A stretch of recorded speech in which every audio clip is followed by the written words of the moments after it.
Me Amit Daki from DG1 electronics Alibag. आज आपण DG1 star application मध्ये जो नवीन फीचर्स ॲड झालेले आहेत त्याच्याबद्दल आपण माहिती घेणार आहोत। त्याच्यामध्ये एक जेव्हा तुम्ही स्टार ॲप्लिकेशन ओपन करता त्याच्यामध्ये बॉटम साईडला इन्व्हेंटरी टर्न म्हणून टॅब ओपन केल्यानंतर तुम्हाला पूर्ण डेटा ओपन होतो। त्याच्यामध्ये तुम्हाला item code, brand, branch code, तर याच्यामध्ये तुम्ही बघाल पहिला तर आयटम कोड म्हणजे तुम्हाला जो मॉडेल असेल त्या मॉडेल नंबरनुसार त्याचा ब्रँड कोणता अवेलेबल आहे त्याच्यानंतर ब्रांच कुठली आहे, कुठे अवेलेबल आहे, म्हणजे ब्रांचमध्ये समजा माझ्या इथं अलिबागमध्ये अवेलेबल असेल, सेम इतर ब्रांचमध्ये पण तुम्हाला इथं ब्रांचनुसार समजून जाईल कुठे अवेलेबल आहे।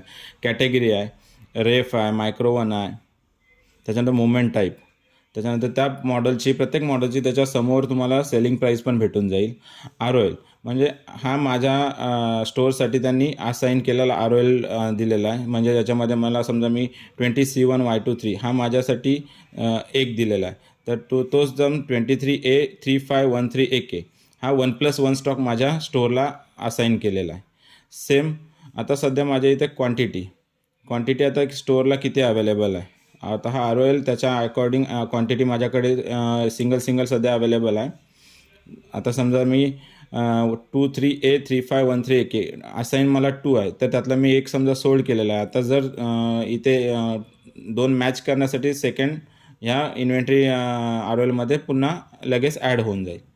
करंट वेअरहाऊस स्टॉक म्हणजे आता जो मॉडेल आपण सिलेक्ट केला आहे त्याचा करंट वेअरहाऊस स्टॉक किती आहे तो आपल्याला या CW स्टॉकमध्ये दिसेल।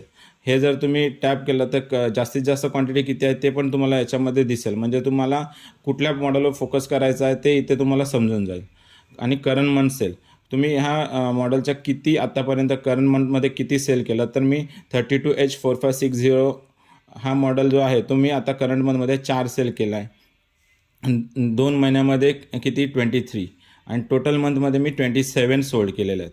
तर हा एक टोटल सेलचा हा जो पण पॅनल हे आहे ऑप्शन कॉलम दिलेला आहे, ह्याच्यामध्ये कसं आपण जर टोटल 3 महिन्यामध्ये एकही त्याचा स्टॉक जर सेल केला नसेल, उदाहरणार्थ समजा HWT42E हा जो साऊंड बार दिलेला आहे ह्याचा माझा आता सध्या टिल 3 मंथ एकही सोल्ड नाही झाला आहे, त्याच्यामुळे हा मला आता जेवढा लवकरात लवकर सेल करावा लागेल, नाही तर हा माझ्या ROLमधनं रिमूव्ह होऊन जाईल, म्हणजे हा मला नंतर नेक्स्ट टाईम मला डिस्प्लेसाठी हा येणार नाही मॉडेल।